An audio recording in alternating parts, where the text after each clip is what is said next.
right, so welcome to the R9 Member Tech Bits mini-series. Our overall outcomes is just to become familiar with Google Suites and other technology resources that we use in our everyday life, work, and in the classroom. We want to make sure that we set up our new tools and use them successfully, and just provide a little time today to practice and play together. So if you have any questions or concerns or anything that comes up, this is the time to address those issues together. So what are some tech bit norms? Just everybody participate together, be an active listener, be open and honest, don't be afraid to take risks, and connect among each other and support each other. I just want to let you know, for every PowerPoint presentation that we have posted, there's resources available. So I've kind of gathered some short tutorial videos that you can watch on your own free time. And from these videos, I've learned a lot of new things myself. So be sure to check them out. And you can find those, the PowerPoint presentation and today's notes, on the Google mini-series agenda and schedule. All right. So let's go ahead and get started, shall we? I went ahead and we kind of talked about the other day formatting, and I know that we went through it really quickly together. So today we're going to kind of slow down the pace a little bit as far as Google Docs, diving in a little bit further, specifically focusing on formatting. And today we're going to be talking about bulleted lists, checklists, and numbered lists. So I know this is kind of like, well, we use these all the time, April. What can you show us new and exciting? Well, I do have some few new and exciting tips that we will share, but let's just first go over the basics together. So as you can see, I've opened up a Google Doc, I've renamed it, and I have added in a short paragraph, a silly little short paragraph. And what's nice about bulleted list or checklist is we use them all the time when we're trying to organize our thoughts and ideas. So I have this silly paragraph, and I would like to just quickly put that and organize that into a bulleted paragraph. So what you want to do is highlight the items that you would like to bullet. Is one option that you can accomplish this. And what you want to do is you have in your second navigation toolbar these handy dandy icons, and if you click on the bulleted list, you can drop down the caret, which opens up a lot more options. In this case, I have options for circles and squares, diamonds. I have a checklist option, arrow option, star option, and a checklist at the bottom. I'm going to go ahead and just select the first one. And as you can see, it quickly bulleted the paragraph that I highlighted. Now, what if I wanted to indent the second bullet point? To simply do that, place your cursor in front and tab in, and it's going to provide you a sub-tab. If I wanted to sub-tab again, I would click my cursor at the end of the sentence, click enter, which adds another sub-bullet. And if I wanted to do a sub-sub area, I could click my tab button, which then indents it even further in. Now, if I wanted to have an idea, but I wanted to continue that idea on that same sub bullet, but not add another sub bullet, the way that you would want to do this is hold down your shift key and click enter. Okay, did you notice what that did? I basically wanted to continue. That's cool. I don't know if you guys use that. I didn't really know that. I kind of just struggled with formatting in my own unique way. No. But this was a quick and easy way to kind of continue the thought that you're having on your third sub bulleted item. So the way that you want to do that, again, is hold down your shift key Enter. and click enter. So Butch, it sounds like that you've used this before. No, I'm learning something today. I'm just making notes. Okay. Awesome, awesome, awesome. So that's a quick and easy way to kind of keep that thought process going and keep that indention level and looking nice and neat. Um, so if I wanted to change this really quickly to a different type, possibly numbers, I could then click on the numbered list icon, and voila, I have now a number scheme with sub-bullets of alphabet letters. Now I can do that in all different types of formats here that are quickly listed. So it's just, again, your preference and how you want to organize and present your ideas. Um, so that was really a handy way to utilize um, bullets and numbered lists. Does anybody have any questions at this point as far as creating your outline with numbers? Hey, April, did you show them how to, you showed them how to indent with the tab key. Did you show them how to outdent if they get one that they don't want indented? Okay, so let's see. If I do that and I want to retract that indentation, um, you know what? There. Okay. So what I do is I click Shift and Tab. That's how I accomplish that. Is Oh, to bring it back out. Brian, were you thinking of it? You were thinking of something different. I didn't know you could do that, but that's really cool. So what do you use? I'm going to go ahead and tab my sub idea back in. And Brian, what way do you Yeah, use? so the go-to place if the shift key doesn't work or return doesn't work or tab doesn't work, is Mm-hmm. you can go up to you can just I'm go going up to go to, ahead and share this document too with you right now, okay. just so you can be in there to play if you want. Because I know that you have um, a lot of different, everybody has a different style of accomplishing a lot of the same things. So this is Yeah, nice. so while your cursor's at where it's at right now, you Mm-hmm. just go up on the menu bar to the right of where you choose what type of bullets you want. Okay. You see the little paragraph with the left caret and the paragraph with the right caret? Oh, yeah, decrease, indent, and Uh-huh. increase. Yeah, you Okay, so click that and so it'll move it left or move it right, either way. awesome, and that is another way of doing that. You're right. We covered those icons in our last session, so really good point. So there's a couple of ways to attack or change that or revise that. So again, in Brian's case, he mentioned that you can utilize these two icons on your navigation toolbar to increase or decrease.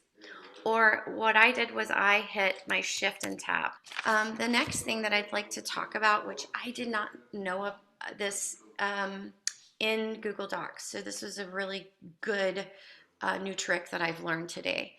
So if you notice, I'm in the ruler view. So you can see that I have a ruler um, view at this point on my Google Doc.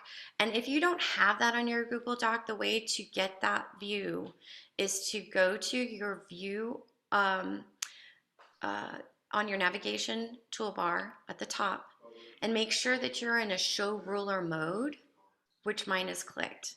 So I have this activated. So what I learned kind of quickly today was if I highlight, my dots, all right, and say that I have a specific formatting that I'd like to accomplish, utilizing this blue bar and this blue triangle on my ruler toolbar, I can move my bullets and separate out some more space and keeping all of what I've highlighted aligned perfectly. So if I wanted to move my bullet points closer, I can at that point using the blue bar. And if I wanted to move my words closer, move to one and then move this back. move the blue bar back. Okay, so there I've created extra space from my bullet points to from my wording, if that is something that you desire to do. The other interesting thing that I learned while revisiting numbers and bullets is, as I keep these bullets highlighted, if you do a right click, it opens up all sorts of, I gotta move everybody's view out of the way, a different type of menu. And if you click on more bullets on this category, I'm sorry, right now I have it set on emoji. So you have all sorts of different types of scripts that we kind of went through the other day. But emojis are really popular nowadays and fun to use. So I'm going to go ahead and select emoji and pick the baby face to utilize. And then my bulleted points have now changed to fun little special characters. So that was just a quick and easy way to jazz up your outline if you needed to. There's also a way to draw a symbol here or insert a specific symbol if you'd like to. There's also people and emotions, animals and plants. I can do a tree. Transports, maps. So if I'm working on a presentation and I have a specific theme, possibly education, maybe that I'd like to try to find an apple to utilize if I'm working with teachers, just to make it fun and interesting and a nice visual to look at during your presentation. So that is a little bit different thing I learned while re-exploring bullets and numbered list. The other thing that was really new to me, and I've never really quite used it, and I don't know if it will you'll be able to apply it to what you do or not. But does anybody ever, this is going to do is it's only going to grab, I believe it's going to indent everything except for the first line. So if I'm having a lot of different paragraphs and I need to just indent underneath all the lines underneath, or my sentences underneath everything except for that first line, a hanging indent is kind of a quick and easy way to do that. So how do we accomplish that? What you want to do is you want to go to your format, all right, and you want to select align and indent. And again, you have all of these different ways or different icons to use: left, center, right, justified. We talked about justified. I didn't even know. Increase indent, decrease indent. And what you want to select is indentation options. And from this point, it's a special indent.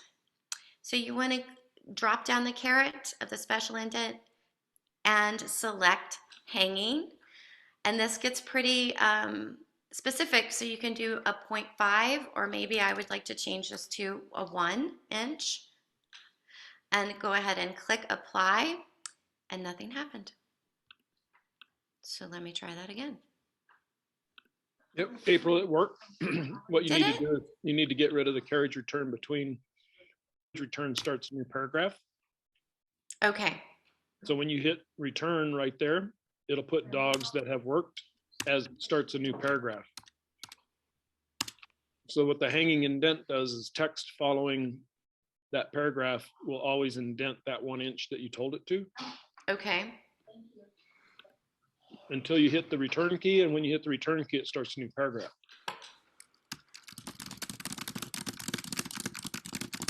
Okay. I see. Yep. All right. Does anybody have any questions? Thank you, Brian, for that explanation. That helps tremendously. Hanging indent. Never have used it before or had to. So that's something I learned new. So it's a small group today, right?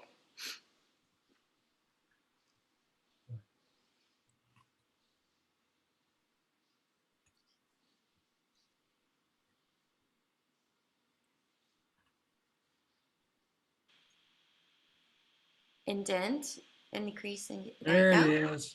There you go.